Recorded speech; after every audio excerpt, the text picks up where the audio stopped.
Warahmatullahi wabarakatuh. Waalaikumsalam warahmatullahi wabarakatuh. Ini hasil catatan percakapan praobservasi yang saya laksanakan dengan Pak Mugiono. Mata pelajaran yang diajarkan adalah fisika di sekolah SMA PGRI kelas 11 IPA. Waktu percakapannya 13.51. Dari hasil percakapan ditemukan bahwa tujuan pembelajaran yang akan dilakukan oleh Pak Mugi adalah murid mampu menjelaskan tentang gelombang berjalan.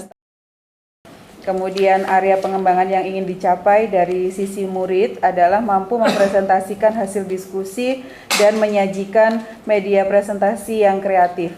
Kemudian dari guru sendiri yang ingin dikembangkan adalah pembelajaran yang tidak membosankan alias menyenangkan.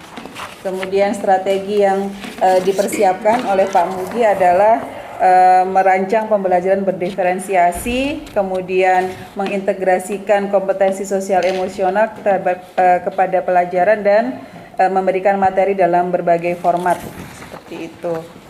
Pada saat observasi yang saya lihat adalah aspek-aspek pengembangan yang sudah disampaikan oleh Pak Mugi semuanya sudah nampak. Assalamualaikum warahmatullahi wabarakatuh. Waalaikumsalam warahmatullahi wabarakatuh. Alhamdulillah ya. Kalian pada sehat semua tentunya ya. Alhamdulillah. Baiklah, ini siang yang emang bikin lemes kalau lihat pelajaran fisika ya.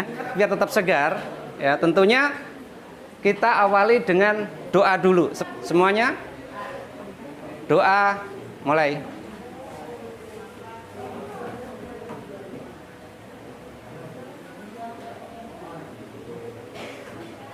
Selesai? Ya. Baiklah, pada pembelajaran kali ini seperti biasa kita akan membahas tentang apa?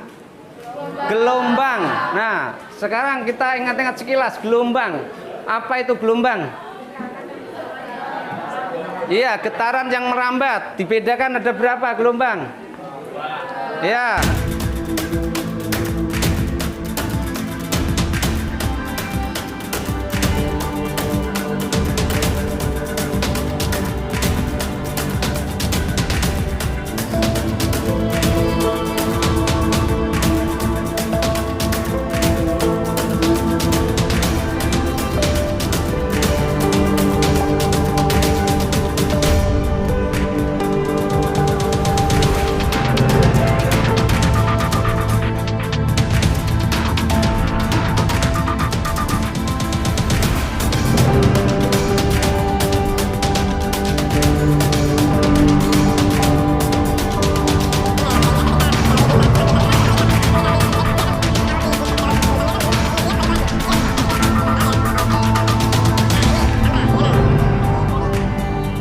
Di sini ada jenis-jenis gelombang stasioner. Yang pertama, gelombang stasioner ujung terikat. Gelombang terbentuk ketika salah satu ujung tali digetarkan, sementara ujung tali lainnya diikat ke tiang dan sebagainya atau dalam posisi diam. Sedangkan pengertian gelombang stasioner ujung bebas adalah gelombang stasioner ujung bebas maka juga dibentuk dari dua buah gelombang berjalan, yakni gelombang datang serta gelombang pantul. Ya, artinya simpangan gelombang stasioner itu dalam satuannya meter. Kalau ada omega itu satuannya radian per second. Lalu ada t kecil artinya waktu atau lamanya gelombang bergetar. Itu kalau ada k Pada saat pembelajaran berdiferensiasi sudah tampak adanya diferensiasi konten. Ketika sebelum pembelajaran dimulai, Pak Mugi memberikan media itu dengan berbagai bentuk, ada video, ada bacaan gitu ya kepada siswanya. Kemudian yang kedua, diferensiasi produk, hasil diskusi yang dipresentasikan oleh murid diberikan kebebasan menggunakan media apapun yang murid suka gitu. Ada Canva, ada PowerPoint, kemudian ada aplikasi apa begitu Pak Mugi lupa tadi katanya. Dan yang kedua, integrasi kompetensi sosial emosional itu juga terlihat pada saat murid-murid itu di awal ditanyakan kabarnya, keadaannya, diajak berdoa merupakan kompetensi sosial emosional kesadaran diri gitu ya.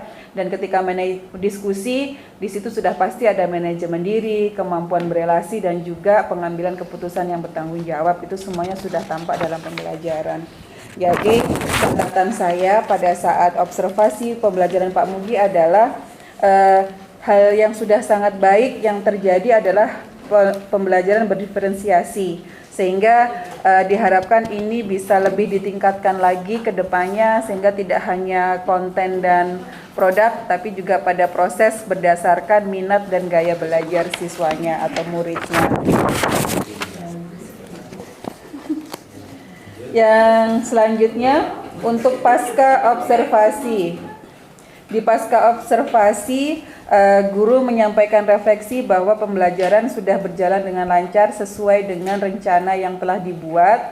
Kemudian murid juga terlihat aktif dalam setiap kegiatan pembelajaran, dan yang membahagiakan beliau adalah memang kreativitas murid dalam menyajikan media presentasi juga sudah nampak gitu ya, sudah terlihat. Dan topik percakapan dan catatannya, hal yang sudah baik yang sudah dilakukan oleh Pak Mugi adalah pelaksanaan pembelajaran berdiferensiasi, yaitu dalam bentuk diferensiasi konten dan diferensiasi produk. Yang kedua, beliau juga sudah mengintegrasikan kompetensi sosial emosional dalam setiap proses pembelajaran yang dilakukan di kelas.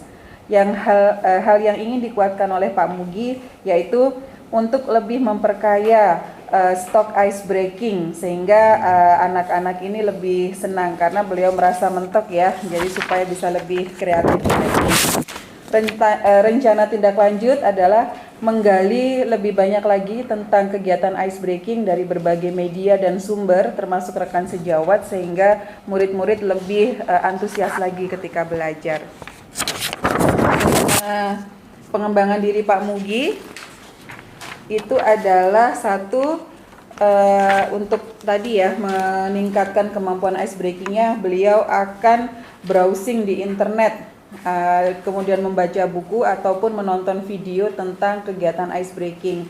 Tujuan yang ingin dicapai memperbanyak pengetahuan tentang ice breaking, dan ukuran keberhasilannya adalah murid tidak jenuh, kemudian fokus dalam belajar dan juga senang belajar bersama beliau. Pendukung yang dibutuhkan Pak Mugi tentu saja koneksi internet, dan waktu yang akan dilakukan kegiatan tersebut adalah awal Maret. Demikian laporan dari observasi supervisi saya, cukup inspiratif. Semoga saya juga bisa menerapkan pembelajaran berdiferensiasi seperti yang sudah dilakukan oleh Pak Mugi. Terima kasih.